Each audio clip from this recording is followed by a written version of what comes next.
Today story Bengal short film festival 2025, যার উদ্যোগে, যার ভালোবাসা, যার অনুপ্রেরণায় আমরা আজকের এই পথ চলা শুরু করেছি 2025-এ এসে। সেই মানুষটি আমাদের মেন্টর, আমাদের এই ছবি, এই ফেস্টিভ্যালের সব থেকে কাছের মানুষ, ডক্টর রাজীব শীল। স্যার, এই যে উদ্যোগটা টুডে স্টোরি, এবং অবশ্যই আপনার এই যে মনের মধ্যে ছিল, এবং সেটা আমাদের টুডে স্টোরিকে বলার পরে সেটা আজকে একটা রূপ ধারণ করলো, কি বলবেন? শুনুন, এটা মাস তিনেক আগে আমার মাথায় যখন প্রথম এলো, হঠাৎ এসেছিল আমার দেখে।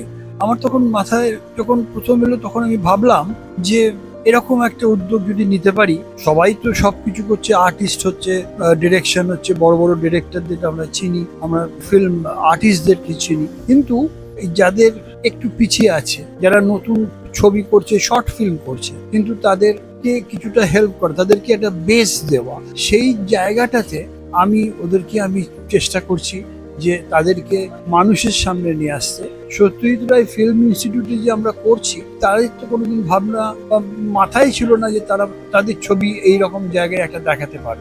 আজকে আমরা চেষ্টা করছি সেরকম 50 জনকে নিয়ে, যাদের বয়স 35 বছরের নিচে, তাদের ছবিগুলো, শর্ট ফিল্ম বা অন্যান্য যা আছে, তাদের ছবিগুলো দেখানো হবে, এবং তাদের মধ্যে থেকে তাদেরকে উদ্বোধিত করতে আরো আমরা যেটা করছি সেটা হচ্ছে যে প্রথম যে 3 জন হবে, ফার্স্ট, সেকেন্ড, থার্ড, তার এনএফডিসি, তারা তাদেরকে ফান্ড করবে ছবি করার জন্য, এবং তাদেরকে আমরা একটা পুরস্কার দেবো।